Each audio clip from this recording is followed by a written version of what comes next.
And according to many opinions, she was the only daughter that he had. He didn't have any sons. Some were born to him, but none of them survived. They didn't grow. So his daughter Fatima was the gift that was given to him, and he showed a lot of care to her. And she behaved and imitated like her father, and she imitated her father throughout her life. She lived with him, he raised her, and she was in the house in which the Prophet was receiving his revelations. And he gave her special attention to raise her as a role model and to prepare her to continue his legacy after his demise. Now, after the Prophet's death, a lot of the people who claimed to be his followers and companions turned against him. And specifically, the daughter of the Prophet was hurt by them. She was supposed to inherit whatever the Prophet had left as his daughter. That was taken away from her. And she was also denied her rights. There was a land that the Prophet gave to her, and that land was used to feed the poor, and it was given to her as a gift from the Prophet. That was taken away from her as well. And because of the political dispute that happened after his death, in terms of who will succeed him, Fatima was married to Imam Ali, peace be upon him, who was the son-in-law of the Prophet. He was his cousin as well. But that's not why he was supposed to be the successor in the opinion of the Prophet's family. He was supposed to be the successor based on the merits that he had. He was always placed in the place of the Prophet. When he had left the city, he would place Imam Ali in his place to take care or take charge of the situation. Also in the battles, he was the one that was leading the battles. When the Prophet would send anyone as his representative, he would send Imam Ali most of the time. That's because of the character that he had. He was known for his piety, he was known for his honesty, he was known for his integrity. And because of this, the Prophet believed that he was the best match for his daughter. He needed someone to marry her that was on par with his thought and his beliefs and his behavior and his piety. Imam Sadiq, peace be upon him, says that if God did not create Imam Ali, peace be upon him, then there would never have been an equal match for Fatima to marry, because of the level of piety that he had and that she had as well. Fatima was known to spend the night in prayer, just as her father Muhammad used to do, sallallahu alaihi wasallam. So that kind of character needed someone who was to live in harmony with her, to share that piety with her, to be understanding of her, and she be understanding of him. Now, following the Prophet's demise, certain individuals began fighting over succession. They wanted to be in charge. Imam Ali and Fatima said that the Prophet clearly indicated throughout his life that we are to succeed him, because this is a divine mission. This is not a matter of politics. This is not something where we go through an election in order to choose an individual who succeeds the Prophet and carries the prophetic message. This is a matter that is supposed to be in the hands of God. This was the argument of Fatima and Imam Ali. On the other hand, some of the companions of the Prophet said no. There was no indication of any type of divine succession, and we want to elect the successor. So Imam Ali refused to pledge allegiance to these individuals, and Fatima as well refused. So the historians record that there was an attack on her house. The same people that claimed to love the Prophet, to be his closest followers and companions, these individuals, after the Prophet's demise, in a very short period of time, attack the house of the Prophet's daughter and demand that they come out and pledge allegiance by force. And of course, there are reports that say that Fatima was injured in this attack. She had a rib that was broken, and she was pregnant with a child, and she miscarried that child.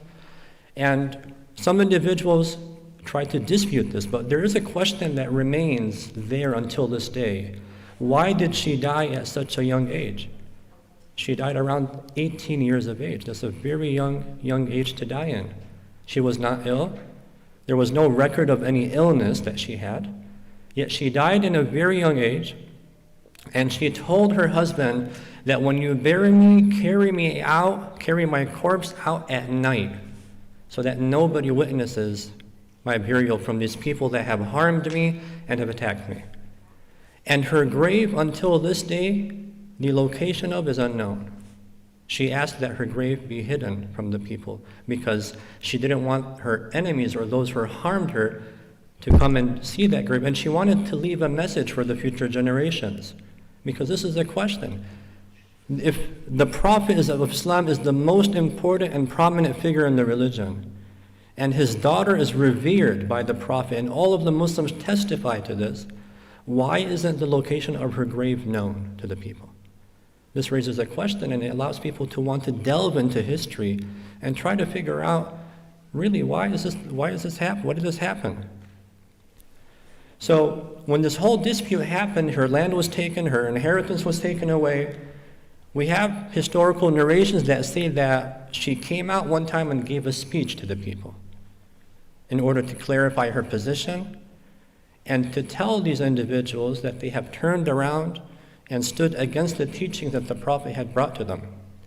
And what I wanted to do in these 3 nights was to choose a few segments of the speech and to talk briefly about them. Because these individuals, I mean the Prophet and his daughter and his successors, the Imams who were divinely appointed, when they speak, they specifically choose statements and phrases and words that are meant to be, in a way, teaching the people. Not just coming here and giving a political statement, no. They were always interested in bringing people back to God, telling people that the reason why you've become corrupt is because your souls have become corrupted. It's true that you've lived with the Prophet for this years of his life, and you were with him, you even fought with him, you even defended him, you even spent days and hours migrating with him. But that doesn't make you a good individual. You could be with the Prophet from morning to night throughout his whole life. But if you don't fix your soul and you don't fix your heart and you don't become a righteous individual, that companionship doesn't help you in any way. This is something that the people need to understand. And sometimes we think, as long as I hang out with the righteous people, that I'm going to be righteous as well. But this is not true. You are responsible for your own self. And you're the only one who can change yourself. Nobody can change you. If you're going through hardships, if you're going through misery, if you're going through difficulty in your life, no one outside of you is able to change your life. You're the only one who could correct what you're suffering from. You're the only one who could lift yourself from difficulty and hardship. Nobody else can do that for you.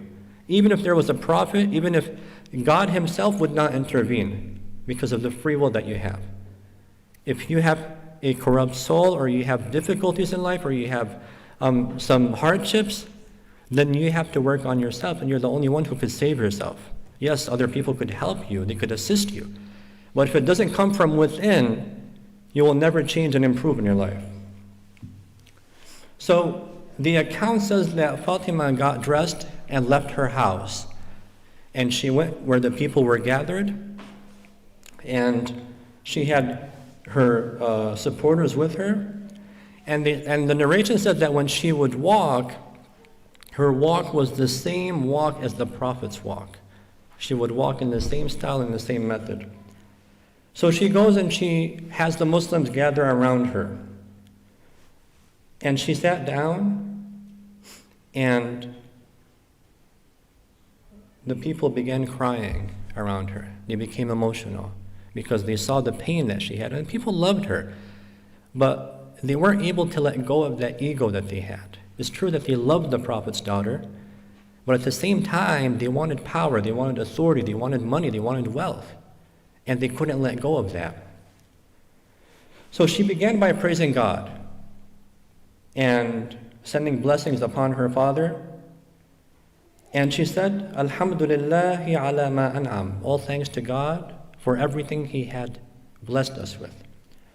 وَلَهُ الشُّكْرُ عَلَى مَا أَلْهَمْ. And we thank God for what He has given us intuitively. And then she praises Him and praises God in more and more words. And then she begins with a testimony. She says, وَأَشْهَدُ أَنْ لَا إِلَهَ إِلَّا اللَّهُ وَحْدَهُ لَا شَرِيكَ لَهُ. I testify, I bear witness that there is no God but the one God, with no partner. كَلِمَةٌ جَعَلَ الْإِخْلَاصَ تَأْوِيلَهَا. This is a word or a statement. The meaning of this statement is sincerity. This is how, if you want to interpret this testimony of La ilaha illallah, there is no God but God, then sincerity is the interpretation of that word. Now, what does that mean? What Lady Fatima is trying to say here is that when Prophet Muhammad came to the Arab nations, he was sent as a messenger, the Arabs lived with many, many different religions. You know, Mecca was a hub of trade. People from India would come, people from the west, from the east, from the north, from the south. The Romans were coming to Mecca, the Indians were coming, people from Byzantine, from Iraq as well were coming, from Yemen were coming, and they would gather in Mecca and they would trade with each other over there. It was a hub for traders. They would meet there. And of course, a location like this meant that people were mixing with each other. People of different cultures, people of different languages. That's why if you look at history, they would tell you that the people who lived in Mecca knew multiple languages. Because people come from different parts of the world, when you communicate with them, you start picking up on their languages because you want to sell them things and you want to buy things from them. I've been to different parts of the world, and in areas where you have a lot of tourists and visitors, you see that the merchants there speak multiple languages. You go to Paris, you find that the people selling there speak multiple languages. English, French, sometimes even German, depending on who comes to the area. So Mecca was like that. People were introduced to many different languages. Religions and thoughts were spread in that area as well, because you had missionaries who were sent. You had a lot of relationships between individuals over there. So you had Hinduism at that time in Mecca as well. That was a religion of the East, of India. But there were people in Mecca, in the Arabian Peninsula, who were Hindus. You had Christians, you had Jews, and you had people who still believed or worshipped the Abrahamic religion. They believed that they remained on the religion of Abraham. They didn't change. So many different religions. And you also had idol worshippers. People who built idols in Mecca around the Kaaba, and they put them there. Different tribes, every tribe had an idol that represented their tribe. And they would worship those tribes. When the Prophet came, the main objective that he had was to purify the worship of the people.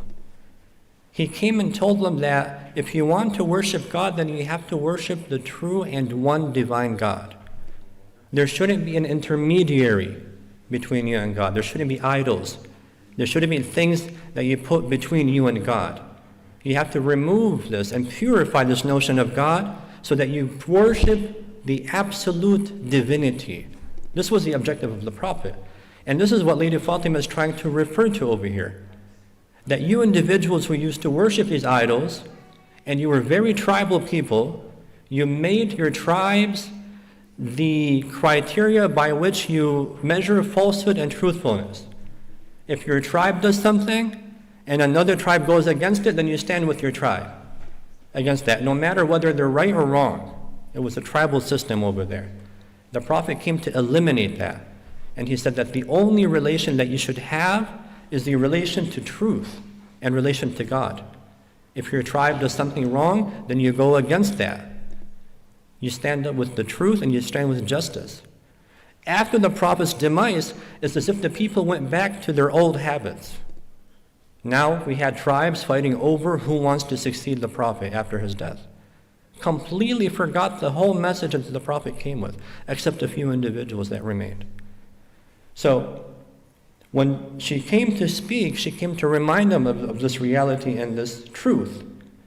Then she continues to say that the hearts of the individuals have to testify to this truth as well. So when you say that there is no God but the one true God, It's not a matter of uttering. It's not something that you just say and suddenly you become a believer in God. Your heart must be also on par with this. You must also have a sense of belief in this. It's not just the word that you utter. If you say you believe in God, then your actions have to comply with that. They must also be on that same level, that your actions also testify to that belief. Meaning that if you see two people in a dispute, or if you have a dispute with an individual, and you wrong that person, how do you deal with that individual? Do you stand with your ego? Do you stand with your anger? Do you stand with injustice in this area? As a believer, you should not do that. You should say, no, if I'm wrong and I wrong that person, then I have to be responsible and take responsibility for my actions. This is what belief in Tawheed. Tawheed in Islam means that oneness, belief in the oneness of God. Purifying your heart, purifying your mind, and purifying your soul from every attachment besides God. So the idea is to detach yourself from everything except that one divine reality, which is God. Sallallahu ala Muhammad wa ali Muhammad.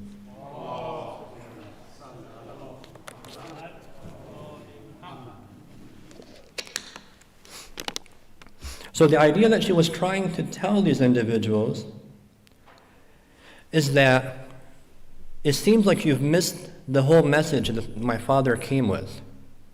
My Father came to make you rise, to become real human beings, people who can rise above their desires, rise above their temptations, rise above these attachments that they have.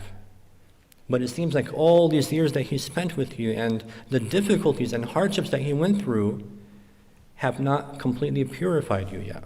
Because the moment that he died, you turned against him. And the Quran was very clear in telling the people that if the Prophet died, beware that you don't turn against him after his death. And suddenly, because the Prophet, he accomplished something that the Arabs were not able to accomplish for hundreds of years or thousands of years. He united all the tribes. He broke all the relations that the tribes had, and he removed all of that, and he united them all under one relation, one banner. This is something that strengthened the Arab nations. He made a system of brotherhood. Those who are from different factions were to take brothers from the other factions. And that brotherhood strengthened the bonds of the individuals together. I am not your brother because we belong to the same tribe. It's not blood that brings us together. It is our belonging to the truth and belonging to God. And this is the relationship that we're supposed to be having with each other. And this is the most noble relationship that any two humans can have with one another. This purification. You marry someone for their wealth, that's not a very pure relationship. You marry someone or you become friends with someone for some benefit, that's not a very noble type of relationship. It's a type of relationship, but it's not a very noble one. What the Prophet came to try doing is to try to remove all these things that the Arabs had and purify the relationship so that they elevate themselves as human beings. Whenever there's justice and there's truth, you stand with it, even if it was against yourself. Imam Ali, for example, was a great example of that. The Prophet, before he passed away, he told the people, if I wronged anyone, please stand up and tell me what I did to you so that I may pay you back, or I may ask for forgiveness from you. Imam Ali, in one occasion, there was someone who wanted to take him to court claiming that he stole something from him. And the Imam did not steal from him, but he didn't have any evidence. So when he went to court, the other guy got two testifiers against him. Of course, it was false. And the Imam ended up giving him that thing that was his. Because the judge said that, okay, he has two people testifying, then you have to, and he said, this is the system of justice. He wronged me, but when you're in a court of justice, you follow that ruling. And when the individual found out how the Imam easily gave away what belonged to him, he regretted it and gave it back to him. This is the type of personality that you have to become. And this is how the Prophet wanted us to become. He wanted us to rise above these differences that we have. In this country, we also try to categorize ourselves. He's a Democrat, he's a Republican, he's this, he's that, he's this, he's that. And we build enmity towards each other because of this. We take a certain concept or a category and we give it absolute truth. And this is wrong.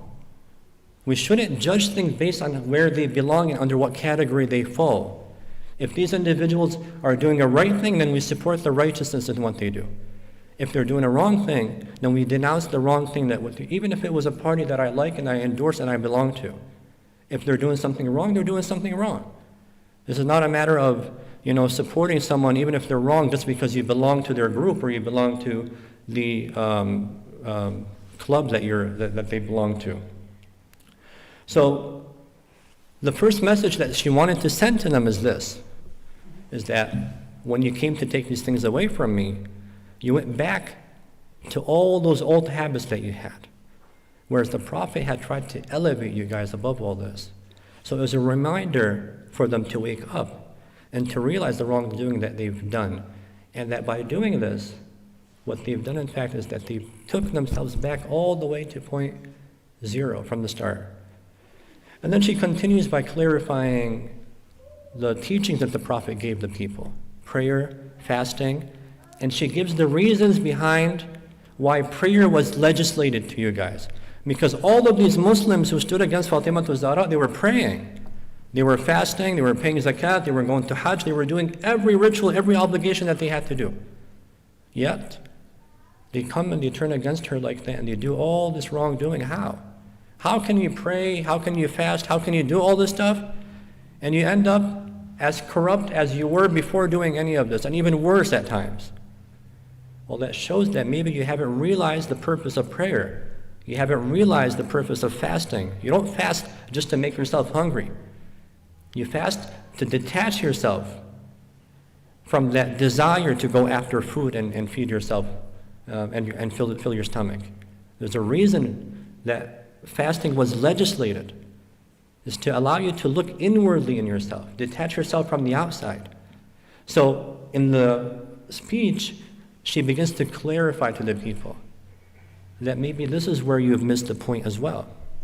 So this is what we'll be talking about tomorrow, inshallah. Tonight, I just wanted to introduce the beginning of the speech, and tomorrow I'll continue with the other segments that Lady Fatima speaks about. Walhamdulillahi Rabbil Alameen wa sallallahu ala Muhammadin wa alihi at-tayyibin at-tahirin.